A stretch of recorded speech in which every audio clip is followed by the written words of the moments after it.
Բարև ձեզ, սա ADTV հարցազրույցն է, ես հիմա զրուցելու եմ բժիշկ գաստրոենտերոլոգ Հայկ Մանասյանի հետ, բարև ձեզ բժիշկ։ Բարև ձեզ։ Բնականաբար խոսելու ենք առողջապահական խնդիրների մասին, մասնավորապես կորոնավիրուսի դեմ պայքարի։ Կառավարությունը առավոտից երեկո տարբեր ձայներով, վարչապետի ձայնով խնդրում, հորդորում, պարտադրում է դիմակ կրել, դուք առանց դիմակ եք։ Ինչու՞։ Նախ մեր հեռավորությունը բավականաչափ է, որպեսզի ես ձեզ չվարակեմ։ Երկրորդ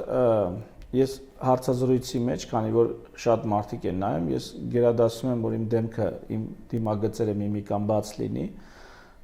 հանրության համար, որտեվ ընթացքում բաներ եմ ասելու, որ ինձ թվում է ավելի կարևոր է, որ իմ խոսքը լինի վստահելի, քան թե որ մի քանի րոպեն կամ կես ժամը ես դիմակով լինեմ, որը ըստ էության ոչինչ չի փոխելու այս միջավայրում։ Դիմակ դնելը ըստ էության ոչինչ չի փոխում։ Բաց տարածքում, փակ տարածքում դիմակ դնելը փոխում է ընդհանրապես ապացույցները ծանրակշիռ կան վարակակիրների հետ շփման պրակտիկայում, այսինքն դա հիվանդանոցներն են, այն հետազոտությունը, որը վկայակոչում է առողջապահության նախարարությունը, որի հիման վրա Պարետի այս որոշումն է ընդունված, այսինքն որի վրա խարսխված է այդ ռեկոմենդացիան, կրեք համատարած դիմակներ։ Հիմնված է այն ապացույցի վրա, որ հիվանդանոցային պայմաններում եւ տնային պայմաններում եւ վարակակիրի հետ են մարդիկ շփվել, դնելով դիմակ, իդեպ ոչ այն դիմակը, որ դուք եք դնում, բայց դնելով դիմակ առավելագույնս պաշտպանվում է 17% ուրեմն վարակի հնարավորությունը իջեցնելով 3% հնարավորության։ Այսինքն 14%-ով կրճատվում է վարակի հնարավորությունը։ Այս կրճատումը իրականացնում է նաև ակնոցների կրելը, բայց չգիտես ինչի պաշտպանիչ ակնոցներ, օրինակ սրճարաններում, երբ դիմակներով չեն, չէ՞, մարդիկ ուզած-չուզած սրճելու են։ Այդպիսի որոշում չկա, չէ՞, պաշտպանիչ ակնոցներով։ Եթե Ավինյանը, մեր հարգելի Պարետը, կարա իրան թույլ տա առանց ակնոցների սրճի սրճարանում արդարադատության նախարարի հետ, ապա ես կարող եմ ինձ թույլ տալ առանց դիմակի զրուցել, որովհետև իրավիճակն այնպիսին է, որ սա հարցազրույց է։ Ես հիմա խոսում եմ բաներ, որոնք պիտի վստահություն ներշնչեն մարդկանց, ու ինձ ավելի լավ է այդ օպերացիան իրականացնեմ պատշաճ կերպով, քան թե այն տոկոսային հարաբերության, որտեղ չեմ ենթադրում, չեմ մտածում, թե դուք վիրուսակիր եք, եւ չունեմ որևիցե սիմպտոմ, հա, չափումներն իրականացվում են, մշակում ենք, մինչև հաղորդումը ես դիմակով էի, չէ՞։ Մինչև հաղորդումից հետո ես կլինեմ դիմակով։ Ուզում եմ ասել,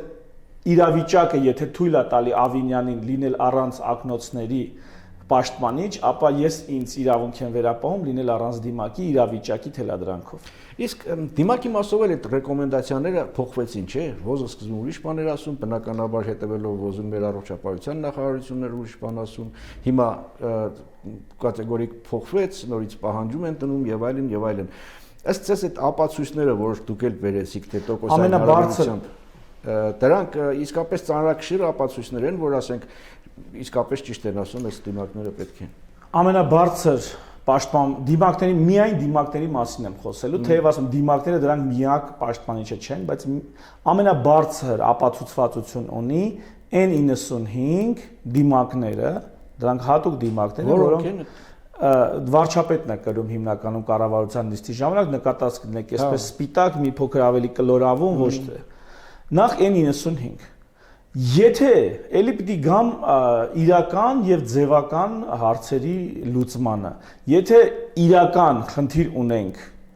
դիմակներով հարց լուծելու, ապա ըստ ինձ ռիսկային խմբերը, որոնք քրոնիկական հիվանդները եւ տարեցներն էին։ Չեմ ասում, թե երիտասարդների մոտ չի լինում լրջագույն դեպքեր, բայց երիտասարդների մոտ լրջագույն դեպքեր լինում է նաեւ ոչ կորոնավիրուսային, այլ շնչառական վարակների ժամանակ։ Այնպես որ հիմնական բեռը իր վրա է վերցնում, խնդրեմ ինչով է դառնում այսպեսի ծանրակշիռ։ Խնդրեմը ծանրակշիռը տարեցների եւ քրոնիկական հիվանդների մասով։ Եթե մենք իրոք ուզում ենք հարցին լուծում տանք, տարեցներին եւ քրոնիկական հիվանդներին թիրախավորելու եւ նրանց դիմակներով այն ինչպես վարչապետին են, հա, ապահովում։ Նույն ձևի տարեցների եւ քրոնիկական հիվանդների գոն օրը 10 դիմակ, ես այդպես եմ կարծում, ապահովելու համար N95, որը բարձր արդյունավետություն ունի, շատ ավելի բարձր, քան վիրաբուժական դիմակները, ինչը դուք եք կրում։ Վիրաբուժական դիմակները իհարկե ունեն արդյունավետություն, բայց շատ ավելի ցածր, քան հիմա ասում եք տարեցներին եւ քրոնիկական հիվանդություն ունեցողներին ապահովել այդ N95 դիմակներով։ Դրանք թանկ չեն, այսինքն պետությանն եք դուք առաջարկում ապահովել։ Հնարավորություն կա այդպեսի։ Ենթադրում եմ, կարա պետությունը չլինի, կարա բարերարը լինի, կարան կամավորը լինեն, պետությունը կարա կազմակերպի այդ process-ը, պետությունը կարա կոչ անի, հանդես գա նախաձեռնությամբ, համենայն դեպս թիրախավորված։ Ինչու եմ ասում, թեև պետությունն ասում է, կան հետազոտություններ, իդեպ որ դրսում փողոցում դիմակ կրելը քչացնում է վարակելիության տեմպը, այո քչացնում է։ Որքանով է քչացնում։ Որքանով է քչացնում, այնքան է քչացնում, որ արժի դրա համար մեկին թևերը ոլորել ու մտցնել ավտոմեքենան, այդքան քչացնում, հա։ Այստեղ շատ կարևոր է, կներեք,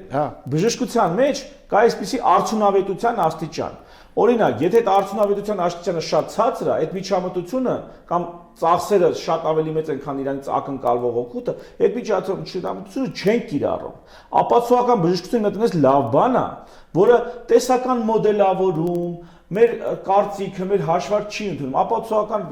բժշկությունն ասում է աչքը ստենա։ Բեր ծանրակշիռ հետազոտություն, որով դու ապացուցում ես, որ այս քայլը էֆեկտիվ է։ Այո, օրինակ լոկդաունի պարագայում, այսինչի հետ զուգակցված կամ թույլ հավաստիությամբ, որտեղ անգամ այն հետազոտությունը 2020 թվականին Lancet ամսագրում տպագրված, որ առողջապահության նախարարությունը այդ հետազոտությանն է հաղորդանում։ Այդ հետազոտության, այսինքն ուսումնասիրության, հա, դա մետաանալիզ է, բազմաթիվ հետազոտություններ են ամփոփել եւ հաշվարկել են։ Վերջաբանում ասվում է, որ հավաստի ապացույցներ դեռևս չկան եւ շուտապույտ պետք է իրականացնել հետազոտություններ հավաստի ապացույցների հասնելու համար։ Հիմա ես ասում եմ, այնպես չի, որ ապացույց չկա, ուրեմն պետքա չանենք։ Բայց ապացույց չկա, ես չեմ կարծում, թե դա պետքա հարգադրանքի գնով լինի։ Հասկանում եք։ Առավել եւս, եթե իրոք մտածում ենք հարցի լուծման մասին, ուրեմն եկեք արդյունավետությունը ձևական, ախր շատ ձևական է։ Ես փողոցում գալիս էի, մեծ մասը նախ կրում էին այդ կահույքի պաստառից պատրաստված, դուք գիտեք, չէ՞, սև հաստ կտորը։ Կահույքի պաստառից պատրաստված դիմակներ, քթները բաց, այսինքն այդ ամեն ինչը ձևական բնույթի մեջ, հա, հիմա աճ ու ձախ կա, վարչապետն էլ արձանագրեց դրա մասին մի քանի օր առաջ ասելով, որ գիտեք ինչ կա։ Լավ, հասկացանք ձևական բնույթով կրում են, դուք էլ գոհանում եք կարծես, ասում եք գոնե ձևական թող կրենք։ Բայց եթե իրոք դիմակի վրա ենք հույսը դրել, ինչու չենք պատշաճ դիմակներով, պատշաճ կրելու պատշաճ կարգով ռիսկային խմբերին ապահովում, իսկ եթե ռիսկային խմբերին չեք ապահովում, եկեք ինձ հանգիստ թողեք, էլի խնդրում եմ։ Եկեք ձեր վարչարարությունը այդպես առանց թիրախավորման, առանց ինչ-որ խորը արդյունքի ակնկալման, այդ վարչարարությունը հենց այնպես ձևական ին վրա մի իրականացնեք, ուղղակի խնդրում եմ։ Լավ, այսօր հունիսի 15-ն է, սա մոտավորապես այն ժամկետն է, որ դուք համարում էիք, որ համաճարակային ամենադժվար փուլն է, այսինքն ամենադժվար փուլը ըստ ձեզ նոր սկսվում է, թե արդեն ավարտվում է եւ ոչ, ամենադժվար փուլի մեջ ենք մենք արդեն մոտ 2 շաբաթ։ Հիմա ինչ իրավիճակ ունենք։ Կայունություն կա վարակի տարածման, այսինքն հիմնական ես անձամբ ուշադրություն եմ դարձնում մահվան թվերին։ Թեև մահվան թվերը արտահայտում են սրանից 2-3 շաբաթ առաջ եղած դեպքերը, այսինքն այսօր մահվան դեպքերը դրանք 1-2-3 շաբաթ առաջ հոսպիտալացված հիվանդների մասով է, բայց համենայն դեպս մահվան թվերը դրանք հայտարարում են բոլոր դեպքերում։ Իսկ տեստերի քանակը ինչքան կիրականացնեն կամ տոկոսը, թե ինչպես ընտրանքը կլինի։ Օրինակ, եթե ուզում ենք իրական պատկեր ավելի իրականությանը մոտ պատկեր արձանագրենք, պետքա տեստավորենք, որը իհարկե այսպիսի բան չկա տեստավորման ցուցումների մեջ նշված չի ենթադրենք, որ պիտի իրար հետ կապ չունեցող անձինք, որովհետև եթե ինձ հետ կապ ունեցող անձանց եք սկսում տեստավորել, եթե ես ենթադրենք հիվանդություն ունեմ, ավելի մեծ հավանականությամբ ձեր արած տեստերի մեջ կհայտնվեն դրական պատասխաններ։ Եթե դուք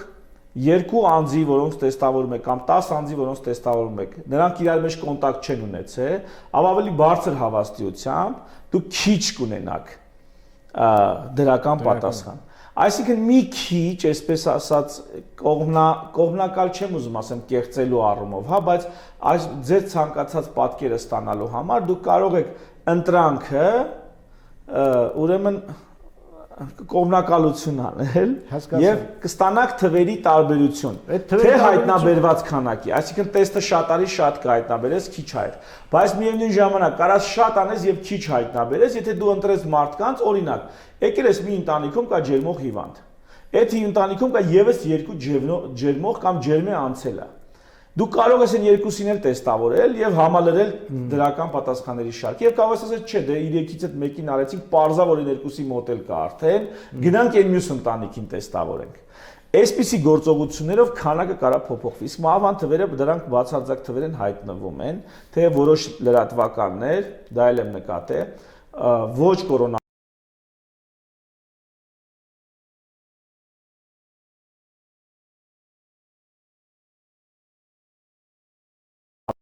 գումարում են կորոնավիրուսային հիվանդության հետևանքով եղած մահերին ու այդպես մեծ թիվ են ցույց տալիս եւ այսպեսով թվերը նայելով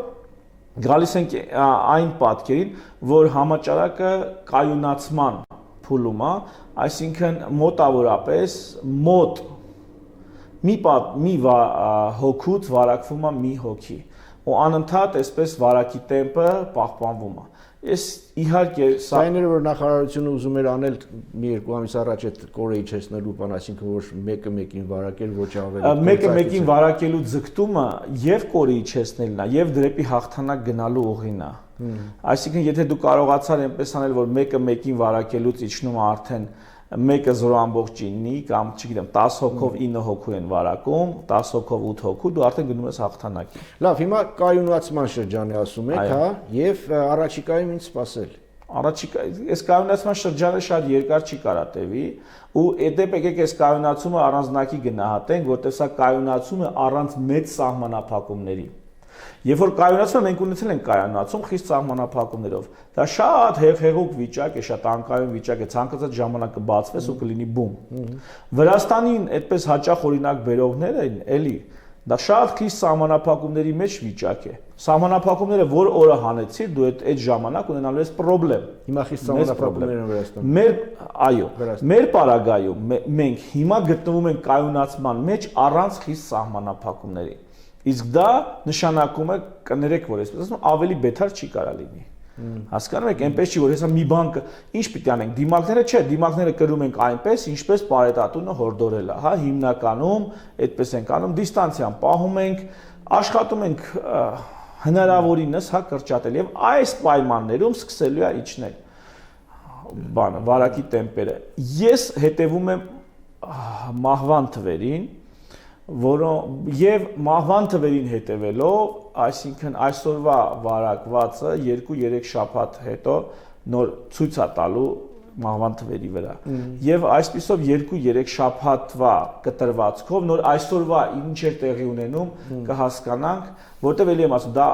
քիչ թե շատ օբյեկտիվ ցուցանիշ է։ Հիմա ձեր ասած այն բնական իմունիզացիոն բարիեր այդ ձևավորվել է, ձևավորվում է թե նոր պիտի ձևավորվի։ Ինչ շատ դուր է գալի այդ հարցը, որովհետև հաճախ ինձ քննադատելիս խոսում են հանրային իմունիտետի մասին, հանրային իմունիտետը եւ հաճախ շփոթում են հանրային իմունիտետը, որին ես կողմ եմ, որը լինելու է վերջնական հաղթանակը, հաճախ շփոթում են իմունիզացված բարիերի հետ, դրանք նույն բաները չեն, ասեմ ինչով։ Երբ որ իմունիզացված բարիերը հասել է չեմպիոնական մակարդակի, երբ որ արդեն մենք հաղթում ենք համաճարակին, դա հանրային իմունիտետն է։ Բայց իմունիզացված բարիերը մի հոգին էլ վարակված լավացած, արդեն իմունիզացված բարիեր է։ Մեկ հոգի 1000 հոգին էլ վարակված լավացած դա իմունիզացված բարիեր է։ Եվ դա ազդում է շատ ավելի արդյունավետ, քան բոլոր միջոցառումները, որ մենք կարանք նախաձեռնենք։ Եվ եթե դիմակով ինչ որ արդյունք ենք ստանում, օրինակ դիստանցիայով ինչ որ արդյունք ենք ստանում, ապա իմունիզացված բարիերը վերարտադրվող պաշտպանություն է։ Այսօր եթե ինքը պաշտպանում է X թվով անձանց վաղը ինքը պաշտպանություն իր մեծացնում է 3x, 5x, 10x։ Իմունիզացիոն բարիերը տարածվում է այնքան արագ, որքան արագ համաճարակը։ Հիմա այս կայունացման փուլում համաճարակը սկսում է ավելի դանդաղել տարածումը։ Նաև սկսում է իմունիզացիոն բարիերի ձևավորումը դանդաղել։ Ստվերի նման հետապնդում է համաճարակին իմունիզացված բարիերը։ Բայց ինչու պիտի դանդաղի։ Որովհետև իմունիզացվում են այն անձինք, որոնք վարակվում եւ լավանում են։ Համաճարակը բուրըն գնաց, 2 շաբաթ հետո այդ բուրըն գնացած համաճարակը այդ մեծ պաշտպանություն ունի։ Դանդաղ է գնում համաճարակը։ 2 շաբաթ հետո դանդաղ զարգացած բարիեր ունենք։ Այսինքն բարիերը դրանք մարդիկ են։ Դրանք իմունիզացված մարդիկ են։ Նույնը դիմակի հարցից գալիս է, վարչապետը իմունիզացված է, այնպես ինչպես հայտարարում են, դիմակ է կրում։ Մյուս հարցը, որին 2 բառով ասեմ, հա, որ մենք անցնելու ենք նոր կյանքի, նոր ձևով պետք է իրար հետ արդեն շփվենք, պետք է հարմարվենք նոր պայմանների եւ կատեգորիկ դեմ եմ ընդհանրապես մի հիվանդության պատճառով նոր կյանքի, ինչ որ նոր ավելի այսպես մռայլ, հա, արդեն սկսում ենք մեր կյանքը սև ու սպիտակ գույներով նկարել։ Ես գիտեմ հիմա ինչ պիտի ասեք։ Պիտի ասեք, թե թող պաշտոնական հայտարարություններում կերակշռի բան չմնաց, հա, հեսա շուտով, հա, մի քիչ էլ դիմացեք, հա, եղավ, հեսա հաղթում ենք, այս տոնով, հա, այդպես է։ Այո, դա բայց եթե անորոշությունները շատ են, հիմա դուք ասում եք կայուն վիճակ է, իմունիզացիոն բարերը ձևավորում է եւ այլն, բայց հարգելիներս, ախր դա անորոշությունը որն է, հիմա պաշտոնական թվեր են հրապարակված։ Այսօր եղել է 16 մահ, 3-5, առաջի օրը 6, դրանից առաջ 13, 18 ու նայեք, այսպես բարձրանում ալիքաձև գնում է, հա? Հետո 18, 16։ Հիմա այս ալիքին որ նայում ենք, ամենացածր կետը ալիքի արդեն մոտ շաբաթից ավել 10 օր 6-7-ն է եղել ամենացածր կետը։ 3-5-ն էր ամենացածր կետը։ Այս տեսնում ենք թե չէ։ Բարձրակետը 19 էր։ Հիմա էլի եղել է 18 բարձրակետ, այսօր 16 է բարձրակետ։ Եթե 19-ին անցներ 25, 30, դուք ասեիք, որ կա պրոգրեսիա, երկրաչափական պրոգրեսիա կամ, չգիտեմ, պրոգրեսիա կա։ Բայց դուք տեսնում եք, որ պրոգրեսիա որպես այդպեսի գոյություն չունի։ Այսպես ալիքաձև ընթացող պիկը իր բարձրակետերում եւ ցածրակետերում գրեթե նույնն է։ Ավելին վերջին մի քանի օրը ցույց է տալիս, որ տենդենս կա նվազելու։ Սրա անորոշ, անկանխատեսելի, անհասկանալին որն է, ինձ բացատրեք հասկանամ։ Ընդհանրապես, չգիտեմ, հիվանդության տարածման նույնիսկ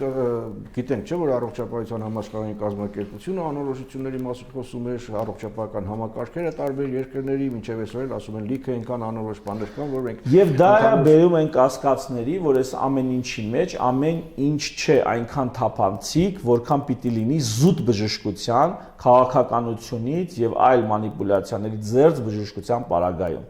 Եվ որ մարդիկ, այդ թվում նաեւ պրոֆեսիոնալները սկսում են կասկածել լիքը պաշտոնական հայտարարությունների, դիրքորոշումների վրա։ Դա հենց այնպես չի։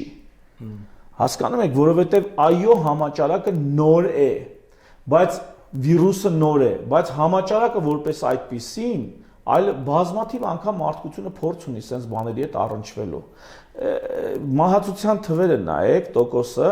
որը իհարկե շատ ավելի բարձր է, որովհետև իրական տարածվածությունը վիրուսի ոչ ոք չի ոչնչի։ Նայեք պաշտոնական հաղորդագրություններում։ Այն որ սկզբում 1% էր, այն որ սկզբում, ահա, Ձեզ իմիջայլոց մեղադրում էին այդ վիրուսի անծանոթ կամ անծանոթ լինելու այդ զուգահեռները, համեմատությունները գրիպի հետ, որ ասում եք, թե գրիպը սա շատ անգամ ավելի ոչ դժվար վիրուս է, քան թե գրիպն էր, բայց հետո ասում են, թե մայիսին գիտական հետազոտությունները հակառակն են ցույց տվել, կորոնավիրուսը մինչև անգամ ավելի վարակիչ է եւ 30-40 անգամ ավելի մահաբեր, քան գրիպը եւ ցեզ մեղադրում են, որ դուք ապատեգատվություն եք տարածում, որ քաղաքականությունը ու առողջապահությունը համադրում եք եւ այլն։ Դրանք սուտ թվեր են։ Առաջին նախինչի են սուտի, որտեվ տեսեք, եթե դուք հաշվում եք բացահայտվածների գրանցված դեպքերի եւ գրանցված մահերի հետ կապված, դուք ստանում եք մի թիվ, որը ժամանակի ընթացքում սկսում է պակասել։ Հենց նոր կորոնավիրուսը առաջերտին պետք է զգուշանակ նման հոռետեսական կանխատեսումներ անելուց։ Ոչ թե պետք է զգուշանակ լավատեսական կամ իրատեսական կանխատեսումներից, այլ այդ հոռետեսական կանխատեսումներից պետք է զգուշանակ։ 1% մահացություններ Հայաստանում հաշվում են ոնց հայտնաբերված դեպքեր եւ եղած մահեր։ Բայց բոլորն ընդունում են, չէ՞ որ Հայաստանում հայտնաբերված դեպքերը գոնե կրկնակի, եռակի, չգիտեմ, քառակի ավելի քիչ են, քան իրական դեպքերը, որտեղ հայտնաբերում են ցուցումներով էս, չէ, անալիզ անում։ Ըստ նոր հրաման է դուրս եկել, որ համակարգչային շերտագրության տվյալը հիմք ընդունեն ախտորոշման համար, մինչև ՊՇՌ տեստը կլինի, այսինքն այդ թեմայի կապված է որ բացնամակ գրվեց։ Այո, բացնամակը դրա հետ էր կապված, երբ որ այո, բժիշկուհին իր առաջարկն էր ներկայացնում, որ եթե մենք բոլորս գիտենք, որ այստեղ կորոնավիրուսային թոքաբորբ է կամ ոչ կորոնավիրուսային թոքաբորբ է գնում, ոչ սեզոնային, որտեղ սեզոնային գրիպը անցել է, չէ՞, հիմա սեզոնային գրիպի սեզոնը չի։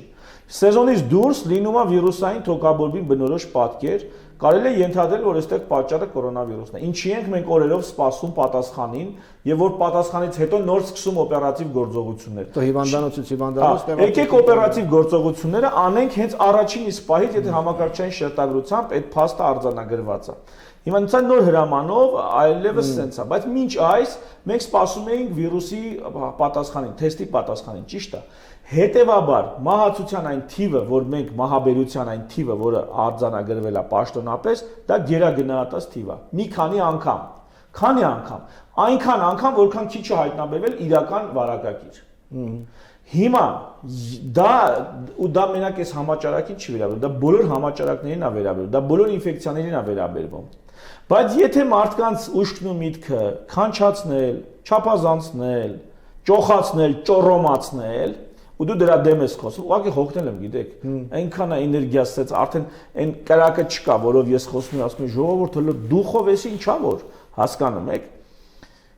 Երբ որ սկսում են այդպես չափազանցնել, երբ որ սկսում են համակարգել դաշտը, մերոնք սահմանափակ ռեսուրսներ ներդնելով, բացառապես պետական ռեսուրսներ դնելով, բացառապես Հայաստանում առողջապահական համակարգը հիմնականում մասնավորի վրա է նստած, ճիշտ է։ Գալիս է քո երկիր համաճարակ ու դու բացառապես պետական ռեսուրսներով ես որոշում համաճարակի հարցը լուծել։ Պրոբլեմ ունենալու եք, թե չէ։ Իսկ թվում է ունենալու եք։ Եթե դուք լինեիք սոցիալիստական երկիր, որտեղ հիմնական հզորությունները պետական լծակներով են կառավարում, պետական ուրեմն սեփականություն են, այսպես ասած, այդ դեպքում ես կհասկանայի, որ դու քո պետական պրոյեկտներով հարցը կլուծես, բայց մասնավորին չընդգրկելով հասնում ես այն վիճակի, որ սկսում են տենց հետո խոսել, որ վիճակը դժոխայինական մի կողմից հայտարարում ենք, որ հիվանդանոցները լիքն են, տեղ չկա, մյուս կողմից ասում են մասնավորներից շատ կան, որ պատրաստ են եւ պարզապես ներգրավված չեն։ Պարզապես պետական չեն եւ ներգրավված չեն։ Իսկ մերոնք աշխատում են այս դեպքում, չգիտեմ, ինչ մոտիվներով, աշխատում են իրենց հարցերը լուծեն առանց դիմելու ինչ որ մեկին, անգամ երբ որ կոնսոլիդացիոն ինչ որ կոչեր են անում, ասում է կամավորները կարող են գալ դիմել այսինչ հասցեով, որտեղ մի հատ մասնավոր անձի, չեմ հիշում, քնարիկ էր կարծեմ անունը։ Քնարիկի մոհ առողջապահության նախարարության աշխատակցը քնարիկին կարող եք դիմել։ Դա իրական բան եմ ասում, էլեկտրոնային հասցեր, որ այն հիվանդանոցները, բժիշկներն էլ չէ, հիվանդանոցները, այսինքն մի քանի միլիոն դոլարանոց հիվանդանոց է տիրապետում, հազարավոր անձանց առողջապահությամբ զբաղվող անձավ, ցանկացած մի գլխավոր բժիշկ կամ սեփականատեր։ Ինքը պետք է քնարիկին նամակ գրի, ու սպասի քնարիկը ինչ կասի իրանի պատասխան, որ ինքը ընդգրկվի այս պետական մասշտաբի հարցերի լուծման մեջ, թե չէ ռեալ դուք դա կանեք, նման հայտարարությունը արդեն խոսում այն մասին, որ հարգելի մասնավորներ հեռու մնացեք, այս խաղը ձեր խաղը չի։ Դուք ստեղից ոչ մի բան չեք ունենալու եւ այս իհարկե հաղթահարվելու համաճարակը չի կարա չհաղթահարվի, այ բնության մեջ չկա այդպիսի բան։ Հաղթահարելուց հետո էլ չեն ասելու, որ գիտեք ինչ էս հաղթահարման մեջ, խնդրեմ մեդալներ ենք տալիս այսինչ հիվանդանոցին, այսինչ բժիշկներին, այսինչ, չէ, մեդալները իրանք էին, հա, ու որ կարողացան այս հարցը։ Բայց դրսից են բժիշկներ գալիս։ Հենց կակրած դրսի բժիշկները կգան ու կգնան, չեն մնա տեղում։ Վաղը փողոց դուրս կգաք ու կտնակ մի հոգի ասած մեդալները կրծքերին շարած, կորոնավիրուս հաղթանակած քայլում։ Նախարարին նկատի ունեք։ Օրինակ։ Նախարարի հրաժարականը։ Նախարարը, փոխնախարարներն են, մի պուճուր ընկերություն, ընկերական շրջապատ կամ կոլեգիալ մի պուճուր խումբ, որոնք իրար մեջ կբաժանեն, դրսի ընկերներն էլ ինչի է լավ է դրսից եկած օգնությունը։ Եթե դու այսօր ինձ հետ եք, հարցը լուծում։ Վաղը ես այդ հաղթանակին փայատեր եմ, այդ փառքին փայատեր եմ, այդ վաստակին փայատեր եմ։ Բայց եթե դուք պլաններ ունեք ու ինձ հետ շարունակում եք կոնկուրենցիա, այն դեպքում, երբ որ բանը բանից անցած է, պետքա մի կողմ դնել անձնական մրցակցություն եւ այլն, դուք ասում եք լավ ոնց անեմ, հա լավ դրսից բերեմ, դրսից հրավիրեմ, դրսից էլ հիմա որ մեզ բան մի տեղից կանչեն, ջավախից կանչեն, չեն գնա, քիչ չեն գնա որ։ Հայաստանում բազմաթիվ բժիշկներ գործազուրկ են այսօր։ Այսինքն գրանցված գործազուրկ չեն, իրանք աշխատում են հիմնարկում, բայց հիվանդ չկա որ բուժեն։ Հիվանդ չկա, որովհետեւ զբաղվեն։ Բազմաթիվ բժիշկներ ցանկություն ունեն ներգրավել խնդրի մեջ, բայց ոչ թե գնալ խնդրվելով առողջապահության նախարարություն շատ են խնդրում մեզ բան ընդգրկի, այլ դիմում են իրենց վերադասին։ Ասում են մեր թիմը պատրաստ է թաթախվելու, վերադասն ասում է մեզ նման դիմում չկա։ Մեզ քննարկի մեյլն են տվել, ասել են քննարկին կգրենք, մենք քննարկին չենք գրելու։ Նախարարի հրաժարականի մասին է խոսքում, կարծում եք պետք է լքի պաշտոնը, այսինքն եւ հավանական համարում եք, որ լքի պաշտոնը, թե նրա հնարավոր սխալների գիտակցումը ներողություն խնդրելը, ասպես ասած, մեղմացուցիչ դեպք հանցանաց։ Ես Արսեն Թորոսյանին մեղադրել եմ պակաս վճռական եւ պակաս համարձակ լինելու մեջ։ Այսինքն ես գտել եմ, որ այն տակտիկան, որ հիմա ուզած-չուզած անում են, դա պետք է վաղուց անեին։ Պետք է մի փոքր ավելի շատ ուրեմն կոնսոլիդացնեին, որովհետեւ Արսեն Թորոսյանը կլինի թե ով կլինի։ Նախարարի պաշտոնը դա քաղաքական պաշտոն է։ Կարա նախարարի պաշտոնում լինի ուսուցչուհի, զինվորական նախկին, մարդ, որը ընդամենը պետքա կոնսոլիդացնի պրոֆեսիոնալներին, կարող ուժերին։ Եթե սրա փոխարեն քաղաքական պոստը զբաղվող մարդը ամբողջ կառավարչական պատասխանատվությունը վերցնում է իր վրա ու սկսում է ինքը մենակով բզբզել, դա ուրեմն ինքը իր տեղում չի։ Արսենի համար չի ասում, ցանկացած մեկը։ Ուրեմն ինքը թող գնա դառնա հերթական պրոֆեսիոնալը այդ մասնագիտական թիմում։ Իսկ դե գա մեկը, ով կարող է կոնսոլիդացնել մասնավորը, պետականը, հարուստներին, աղքատներին, մարզայինը, մայրաքաղաքայինը, ամեն ինչ կարող է կոնսոլիդացնել։ Ու միգուցե ինքը անգրագետի մեկն է։ Բայց ինքը ջան ասելով կարող է կոնսոլիդացնել։ Քաղաքական պոստը դա է ենթադրում։ Կոնսոլիդացիոն առանց հանդիսանալ։ Ոչ թե կառավարչություն իրականացնել բացառապես մենակ կամ մի քանի պուճուր, մի քանի տենց վախվորած խորհրդականներով։ Հիմա նայեք։ Ինչ որ է բոլոր դեպքերում նախարարին փոխել Արսենից լավը չի գալու։ Արսենից լավն էլ գա, Արսենից լավ բաներ չի անելու։ Եթե Արսենին դուք վճարեիք, ֆինանսավորեիք, հա, համակարգը, այնքան ինչքան ուզում եք ենթադրենք ուրիշն է գալի։ Նրան կամ ինչպես հիմա եք ֆինանսավորում առողջապահությունը, Արսենը մինչև կորոնավիրուսն էլ կարծում եմ մեծ հարցեր կլուծեր։ Բայց չեք ֆինանսավորել ժամանակին, հիմա ֆինանսավորում եք, ասում եք ես էլ այդ թվում քննադատում ասում բխի ժամանակին չեք արել, բայց դա Արսենի պատասխանատվության տակ չի միայն եւ ավելի մեծ մասը Արսենի պատասխանատվության տակ չի։ Իմ առաջարկը հետեւյալն է. եթե բանատեղ կդնեք, չդնեք էլ վերջարաշ գալու եք դրան մեկը։ Հա, գալու են դրան, չկա այլ տարբերակ։ Որն է։ Շին հրապարակ չունենք մենք, որպեսզի լրիվ մաքրենք, անջատենք, ասենք զրոյից առողջապահություն ենք կառուցում։ Մենք լավ առողջապահությունը, լավ համակարգը պիտի կառուցենք եղածի տարածքում։ Ուրեմն առողջապահության նախարարությունը, նախարարով, փոխնախարարներով շարունակում են անել այն գործը, որ իրանք անում էին։ Մի երկու առանձին կառույց են ստեղծում, ծրագրեր, նախագծեր իրականացնող, որոնք առանց խառնվելու մատակարարումներ, մրցույթներ, մյուս վարչարարություն, քաշքշուկներ, կոնկրետ պրոյեկտ են իրականացնում, օրինակ, մի ոլորտ վերցնում են ապահովագրության տակ, քաղցկեղ, սիրտանոթային հիվանդություններ, շաքարային դիաբետ, կիլլեր, առաջի 3 կիլլերներն են, սա բժշկության մեջ, 3 կիլլեր, քայլ առ քայլ ապահովագրում են այս ոլորտում եղած բոլոր հիվանդությունները, ով այս ոլորտի հիվանդությունով գնաց, այդ մարդը, ոնց որ հիմա կորոնավիրուսով ով գնաց, չէ, 2 տարի առաջ ենք այս սրա մասին ասել, բայց 2 տարի հետո իրանք եկան հասան, որ դիագնոզը կարած դու ապահովագրես, դու չես կարող ասես, ես մենակ ուսուցիչներին կվճարեմ, այ բայց եթե ուսուցիչի մոտ գիտես, ինչ կորոնավիրուս չի, ես ինչն է, կամ ես ինչն է, ես իմ կամ հրշեջին չեմ ֆինանսավորի։ Այս ձեր ասած առաջարկը ես ինչքան հասկանում եմ կառավարության որտեղ գրած քաղաքականության դեմ է, տարբեր ոլորտներում, տարբեր նախարարություններում հիշում եք կային ծրագրերի իրականացման գրասենյակներ։ Եվ կառավարությունն ասում էր, թե եթե ունենք նախարարություն այդ ամբողջ աշխատանքը կատարելու, մենք հաստիկներ ունենք, մարդիկ աշխատում են, այդ աշխատանքը պետք է կատարեն, ինչ ենք, մենք նորից ծրագրերի իրականացման գրասենյակ սկսենք, եւ այդ ծիգերը փակվեցին ինչքան գիտեմ։ Ասեմ ինչու, որովհետեւ միգուցե եւ ծիգերը կարող էին այդ հարցը լուծել, բայց ես ոչ մի ծիգի չեմ հավատում։ Ես գիտեմ խմբեր մարդկանց, ակտիվիստներ են, որոնք համել պրոֆեսիոնալ են, որոնց կարելի է հրավիրել 2 հոգի, 3 հոգի, ասել կարող ես այս պրոյեկտը իրականացնել։ Փուլ առ փուլ իրականացրած ծրագիրը ներկայացրու եւ ասա կարող օրինակ, հա, Մանասյան Հայկ, դու կարող ես իրականացնել այս ոլորտը,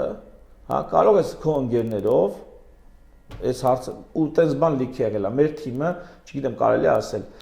Մեր թիմի ուրեմն կազմակերպիչը, կոնսոլիդացիոն առանցքը Քոլոյան Զավենն էր, հիմա Վիգմոր կլինիկի ղեկավարն է, տնօրենն է։ Քոլոյան Զավենն ու մեր ընկերներով մենք մի շարք ծրագրեր ենք իրականացրել ու կարող ենք իրականացնել անհամեմատ մեծ մասշտաբների, որտեղ Հայաստանում ինչ էլ անես, այնքան մեծ չի դառնում, որ դու չկարողանաս մի 5-10 ընկերով իրականացնել։ Պրոյեկտը տալիս էին, պայմանավորվում էինք ժամանակացույցի, ֆինանսների նստեցման եւ այլի մասին ու սկսում էր քայլ առ քայլ առաջ գնալ։ Հանրությունն էլ նայում է այդ ամեն ինչին։